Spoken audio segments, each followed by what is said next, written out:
Purpose preserves your life. What keeps you alive is staying in your mastery. Whatever you master makes you valuable. Don't seek success. Seek to be valuable. Don't seek to be successful. Seek to make yourself valuable. People go after value. That's what they spend their money on. And the only way to become valuable is to focus, to master something, become known for something. And folks will pay for it. Whatever you are gifted in is the key to your process and your progress and your prosperity. The word dominion is the word used by God to describe why he made you. God said, let us make man in our own image and our likeness, and let each one of them have dominion over the earth. The word dominion means to govern, to rule, to lead, but it also means in the Hebrew language to master. God said, let them have mastery. In other words, you were born to master something. Anyone who masters something will be sought after. That's why you got to stay with what you are gifted in. They have successfully convinced you that you are useless. And they use you to do what they want you to do. They meaning your culture. And you obey them because you don't know who you were born to be. You have no idea what your function is. When I discovered who I was, I became free from them. I began to dictate my own value. Therefore, I told them, you need me. You become a leader when you discover that one discovery. They need me. The world needs me. Cover that, you become dangerous. You are not an accident. You are an assignment. Solomon says, if a person doesn't have a vision for their lives, they lose self-control. They lose discipline. Now, let me just correct myself. He didn't say a person. He said where there is no vision. Which means if there's no vision in your life personally, then there's no discipline in your life. If there's no vision in your community, then there's no discipline in your community. If there's no vision in your company, then there's no discipline in your organization. If there's no vision in the country, then there's no discipline in the country. Wherever there's no vision, the people lose self-control. They become wild. They do anything and everything, anytime, anywhere. In other words, vision, according to Solomon, suddenly makes you organize your life. Vision imprisons you so you can fulfill it. It's dangerous to find a vision, because if you ever find a vision for your life, you might lose some friends. Vision is the source of self-discipline. That's why when a person discovers their vision, they become a leader. God created you for a reason. He didn't create you just to pay bills and die. You were not born just to make a living. You were born to make a difference on this planet. What a lousy life to wake up all your life going to a job, stuck in traffic, to pay off a mortgage and never enjoy the house. That's a lousy life. So I am convinced that this meeting is a strategic convergence of people who are favored,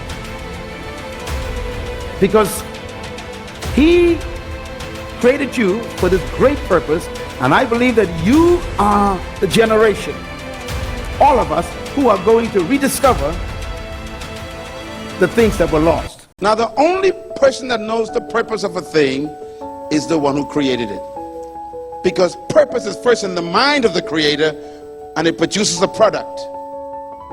You are a product of God. But your purpose was in his mind first. Can I put it another way? You didn't exist before your purpose. Your purpose caused you to come into existence.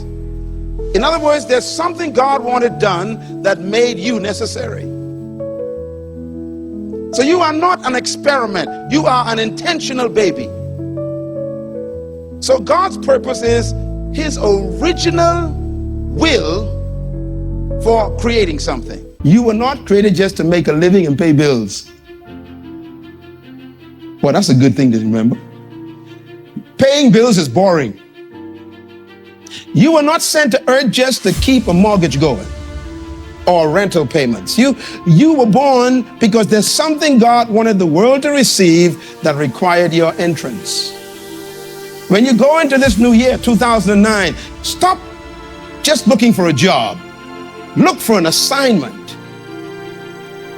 Matter of fact, write this down. You were born to fulfill a divine assignment on earth. Every human being. Say it with me. I was born to fulfill a divine assignment on earth. Say it again. I was born to fulfill a divine assignment on earth. You were created with a purpose and for a purpose. Nobody here is a mistake. Not one person in this planet came here as an experiment. You were not born just to make a living and keep a job and pay bills and then die. You were not born just to retire and get some pension and then fade away and we put you in a plot somewhere. You were born because there's something God wanted done that required you.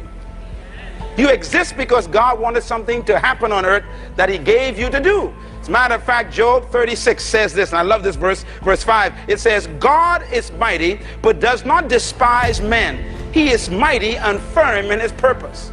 That word despise means to ignore. God does not ignore 6.1 billion people on earth right now. Each one of them, God has a specific purpose for them, and he will not despise or ignore them. You were born to do something very critical. Here's my favorite verse in the Bible, Proverbs 19, verse 21. It says, many are the plans in your heart, but the Lord's purpose for you will prevail. Purpose gives meaning to life and time. If you don't know your purpose in life, your life and time will have no meaning. You'll simply be frustrated and wondering, why am I here? What am I going to do? Why do I hate this job? Why am I going to the same place all the time? And you begin to be frustrated, and your frustration is taken on other people because you don't have any meaning for your life. Whenever somebody commits suicide, they usually leave a note for someone. The note normally says, I had no reason for living. That is the saddest thing in the world. But there are some people who don't commit suicide instantly. They're committing suicide slowly, like taking drugs every day, like drinking alcohol every day. It's what I call slow suicide. They can't see something more important than smoking cigarettes or drinking alcohol or taking cocaine or something. In other words, they haven't found something more important than the drug. They're committing suicide. The reason why I don't drink alcohol and I don't smoke is because I found something more important for my life that these things will interrupt with. And so I have to stop whatever stops me from fulfilling my dream. And therefore, when you have a purpose for your life, it disciplines your behavior and chooses your habits. The greatest tragedy in life is not death. There's something worse than death. The greatest tragedy in life is life without a purpose. Nothing is worse than being alive and not knowing why. Breathing oxygen and eating food and getting energy and don't know why you have it. This is a tragedy. To live for 80 years and still didn't know why you were here, that's a tragedy. Without a purpose, life has no meaning. It has no sense of destiny, no sense of precision. Actually, purpose is the third question. Why am I here? You are a product. And the first thing the manufacturer placed on you is his image.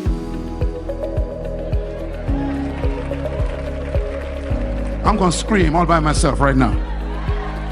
The manufacturer says, let us make a product in our image.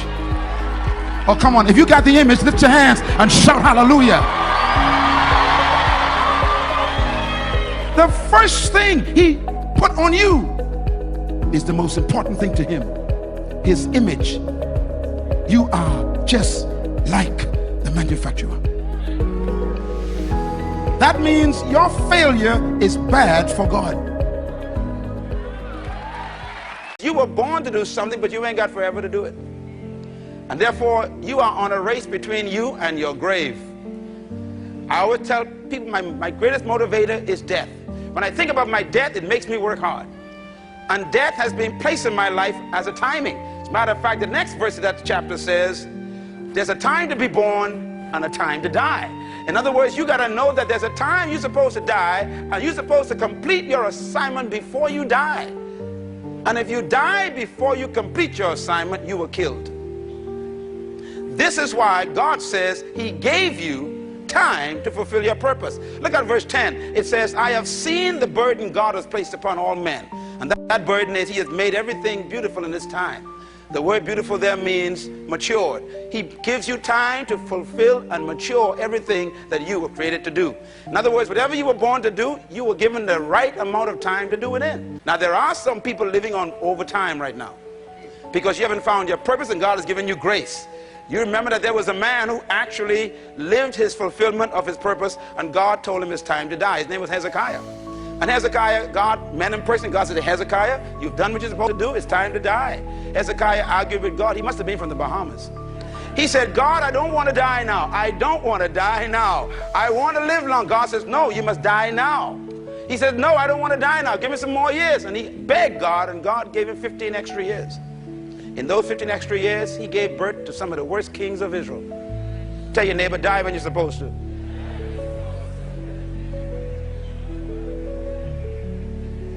When you pass your time, you begin to do foolishness.